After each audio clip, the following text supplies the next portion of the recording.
Assalamu alaikum.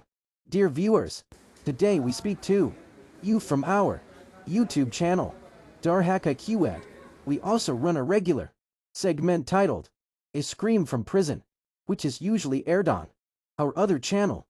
But today on our Hakai QAd, we will talk about a different scream, a scream that rises from the chest of the public, a scream born out of the bitterness of daily life. Our country is going through extremely troubling times. Cases of corruption frequently dominate media headlines. Recently, some old newspaper clippings from 1970 to have resurfaced on social media, mentioning the sugar mafia. And to this day, people are fed up hearing names like wheat mafia, cement mafia, and many others. Since 2024, a constant narrative has been pushed. Inflation is going down. But the poor public sees clearly that this decrease exists only in words, not in reality. Statistical jugglery may show inflation as declining on paper, but in real life, the heat of the market strikes like a whip on people's wallets. Now the word inflation itself is enough to make the public sigh. There are occasional protests from parties like Jamaat-e-Islami, but even those appear more symbolic than sincere. Meanwhile, the government keeps insisting there has been a significant drop in inflation. On the other hand, a segment of the public remains entangled in the web of a movement's founder. Let us now show you 3 videos. One of them is about a scream from prison, a scream for which we can only say, may Allah ever show anyone the inside of a prison. Watch the video. सवाल था कि जो अभी barrister साहब ने बातें की या जो इमरान खान बातें कर रहे हैं उनमें से कौन सही बात कर रहा है। अब मुझे ये बताएं कि मैं किसकी बात पे यकीन करूं। क्या बैरिस्टर साहब जो बात कर रहे हैं मेरे नज़दीक उसके कोई एविडेंसेस हैं, या इमरान खान साहब जो बात कर रहे हैं उसका मेरे पास कोई एविडेंस है। हेयरसे पे है ना दोनों बातें। आप मुझे एक्सेस दे दें अडियाला में, ठीक है, और मैं खुद ये जाके ऑब्जर्व कर लूँ कि वहाँ कैदी किस तरह रहते हैं। ये बहुत सिंपल सी चीज़ है, मैं कोई बहुत रॉकेट साइंस बात नहीं कर रहा हूँ कि आप एक्सेस दे दें, ये बड़ी सी बात हम खुद जायजा ले लें। और जनरली कैदियों से बात कर, जनरली तो गवर्नमेंट भी बेल आउट हो जाएगी कि अगर गवर्नमेंट सही कह रही है, या अगर इमरान खान सही कह रहे हैं तो वो बात सामने आ जाएगी। तो बहुत आसान सा तरीक़ा होता है ये इसमें। और मैं आपको बताऊं कि जेल में होता क्या है, क्योंकि मैंने सालों में जेल के हवाले से रिपोर्टिंग की है। सर, जेलों में एक टर्म यूज़ होती है उन कैदियों के लिए जो पुलिस वालों को पैसे नहीं देते और उनको अदालतों में पेश नहीं किया जाता। और आपको पता है वो टर्म क्या होती है, उसको क्या कहते हैं? उसको कहते हैं गुम तारीख। यानी अदालत उसकी डेट मुकर्रर करती है, लेकिन चूंकि उसने जेल के ऑफिशियल को पैसे नहीं दिए होते हैं, तो उसको अदालत में नहीं पेश किया जाता और पता ही नहीं चलता, ना उसे पता चलता है कि उसकी कोई तारीख आई है। सालों वो कैदी जेलों में रहता है। हथकड़ी बांधते हैं तो हथकड़ी किस तरीके से बांधते हैं उसके लिए भी पैसे होते हैं। अगर आपको वैन में खड़े होके जाना है उसके अलग पैसे होते हैं, वैन में बैठ के जाना है उसके अलग पैसे होते हैं, आपके लिए घर से खाना आता है उसके अलग पैसे होते हैं, आपके लिए अच्छा खाना आएगा उसके अलग पैसे होते हैं, आपके लिए मुलाकात अगर करवानी है मुलाकातियों के अलग पैसे होते हैं, आपको जेल से डॉक्टर जो जेल के हॉस्पिटल शिफ्ट करना है उसके अलग पैसे होते हैं। ये प्रैक्टिकल सूरत हाल है जेलों की। और ये जाके जितने भी जेल के वजीर हैं जाके देख लें, ये ग्राउंड रियलिटी बता रहा हूं मैं आपको। जो पॉलिटिकल प्रिजनर्स होते हैं, पॉलिटिकल प्रिजनर्स में के लेकिन मदर साहब ये जो मौजूदा, क्योंकि जेल सुप्रिटेंडेंट, अच्छा जी जो पॉलिटिकल प्रिजनर्स होते हैं उनके ट्रीटमेंट कैसे होते हैं मैं आपको बताऊं। पॉलिटिकल प्रिजनर्स के ट्रीटमेंट ऐसे होते हैं, जो जेल ऑफिशियल्स होते हैं वो ये अंदाजा करते हैं कि यार कल इसकी हुकूमत आ सकती है, अगर ये आज कैदी है तो वो उसके साथ उसी तरह के रवैये रखते हैं अनटिल अनलेस कोई ऊपर से स्ट्रिक्ट आपको डायरेक्टिव ना हो। तो मैं सिर्फ एक सीधी सी बात कह रहा हूं जो गवर्नमेंट के लिए ज़्यादा बेहतर है। इस वक्त बैरिस्टर साहब ने जो बातें की, मुझे वो चीज़ दिखा दें। वो मुझे किसी दिन सरप्राइज सुबह के लिए सुबह ले जाएं ठीक है, और दिखा दें कि इमरान खान देखे इतना बेहतरीन नाश्ता कर रहे हैं, बड़ा अच्छा या प्रपोजल है। एक्सरसाइज कर रहे हैं। मैं आके ना ये बात करूं आके टेलीविजन पे, तो आप मुझसे कहिएगा।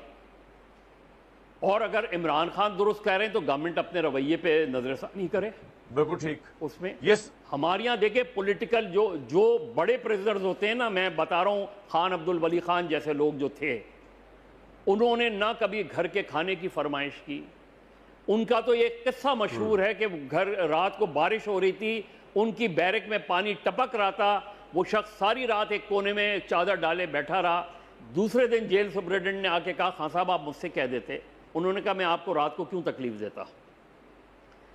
डिमांडिंग नहीं होता पॉलिटिकल प्रिजनर कभी भी वो ये नहीं कहता कि मेरे साथ एक वो होता है।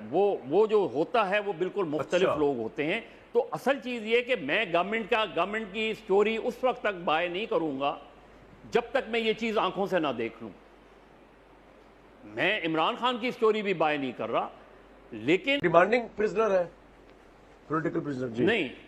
नहीं देखिए, क्यों नहीं है, मुझे बताएं। बैरिस्टर साहब यहां मौजूद हैं, और जितने भी पिछले 10-15 सालों में पॉलिटिकल प्रिजनर्स रहे हैं, आप बताएं पिछले 2 साल में इमरान खान एक मरतबा भी किसी हॉस्पिटल में शिफ्ट हुए पिछले 2 सालों में? तो मैं तो समझता हूं कि ये क्योंकि हमारे यहाँ जनरली जो फॉर्मर प्राइम मिनिस्टर्स वगैरह रहे हैं वो हॉस्पिटल्स में भी रहे हैं, मतलब उनको सेहत दे, लेकिन ये चीज़ें जो होती हैं ये काउंट करती हैं। मुझे नहीं पता कि इमरान खान, इस वक्त देखिए इमरान खान जो बात कह रहे हैं कि उन्हें डेथ सेल में रखा हुआ है, उनको वो रखा हुआ है, तो मैं तो सिर्फ एक सिंपल सी बात कह रहा हूं कि मुझे नहीं पता कौन सच कह रहा है कौन झूठ कह रहा है। आज 16 जुलाई 2025 है, बुध का दिन है। जो वीडियो मैं अब रिकॉर्ड कर रहा हूँ ये जुल्फी बुखारी वाली हेयरिंग के नाम से याद किया जा सकता है। असल में ये Tom Lantos human right commission की हेयरिंग थी जिसके 2 कोच चाहिए, लेकिन इसकी एक वजह है। उसकी वजह यह है कि 2 की डेवलपमेंट्स हुई हैं वाशिंगटन के अंदर पाकिस्तान की निस्बत के हवाले से। एक तो फर्स्ट पाकिस्तान ग्लोबल ने एक छोटी सी एक ब्रीफिंग ऑर्गेनाइज की congressional aids and human right organisations के लिए ट्रांसनेशनल रिप्रेशन के हवाले में, जिसका मैं मॉडरेटर था और जिसके लिए सुबह से जो की डेवलपमेंट है वो वही कांग्रेशनल हेयरिंग है Tom Lantos human right commission की, जैसे उर्फ आम में 5 घंटे की ये ब्रीफिंग थी। फर्स्ट पाकिस्तान ग्लोबल ने इसको ऑर्गेनाइज किया था, जिसका बुनियादी मकसद ये था सिर्फ और सिर्फ कि कहा गया है असल में इमरान खान कोई कभी भी तालिबान के स्पोक्स पर्सन नहीं थे, बल्कि इमरान खान पैसिफिस्ट हैं, वो अमन में बिलीव करते थे। और अगर अमेरिका की फ़ौज 20 बरस में अफगान तालिबान पाकिस्तान के हवाले से पर्सपेक्टिव था, उन्होंने बड़े भरपूर तरीके से कमीशन को, टॉम लैंटोस कमीशन को ये बताया कि पाकिस्तान के अंदर अदालतों का निज़ाम पहले ही कमज़ोर था, सारा का सारा खुला, पाकिस्तान के अंदर के पॉलिटिकल डायनामिक चेंज हो गए।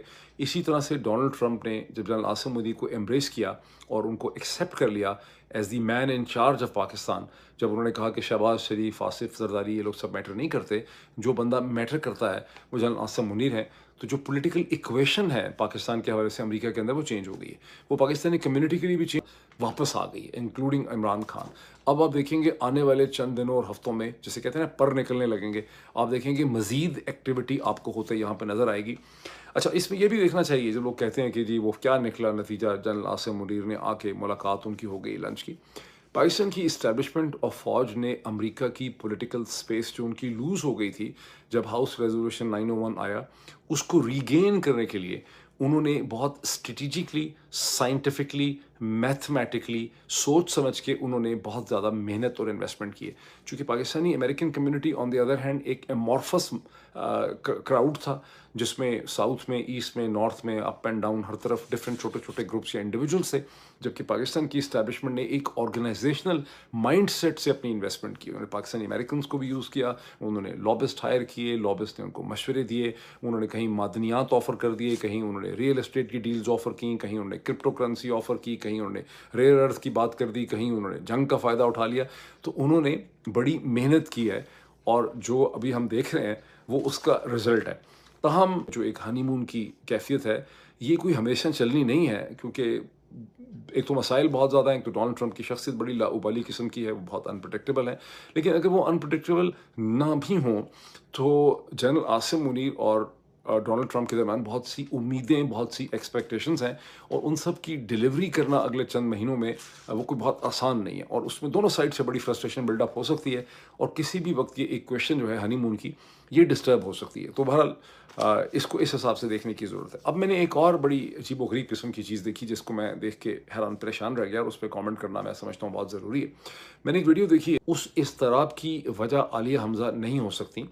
आलिया हमज़ा की तरह की बहुत सी मुश्किलात और भी होंगी उनकी ज़िंदगी में, हर सियासतदान की ज़िंदगी में होती हैं, चैलेंजेस होते हैं इंटरनल।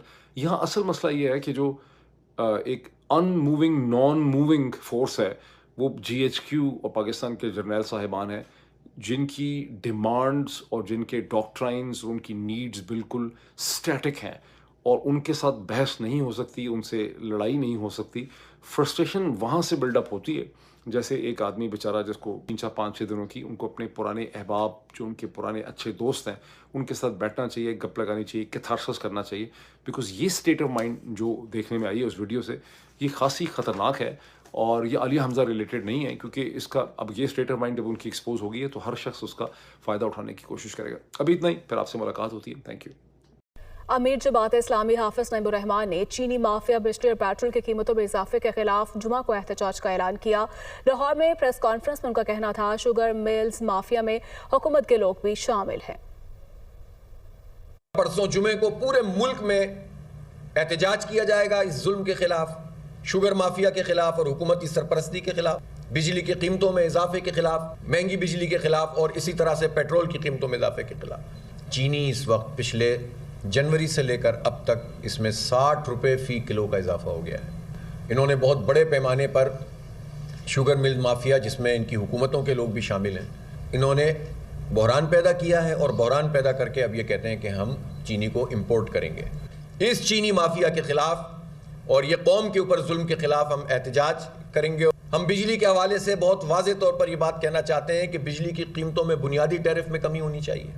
रिजर्व सीटें लेने की दौड़ लगी हुई है, हराम और नाजायज़ किस्म की ये सीटें हैं जिसको सब माशाल्लाह मिस्टर मौलाना सब लगे हुए हैं और अब बंटवारा शुरू हो रहा है सेनेट का। इसमें उनके सारे उसूल, सारे ज़ाब्ते, सारे पॉलिटिकल वर्कर, कुर्बानी देने वाले कारकुन एक तरफ रह जाते हैं और सीटें खरीदने वाले सामने आकर पार्टी के ऊपर विराजमान हो जाते हैं।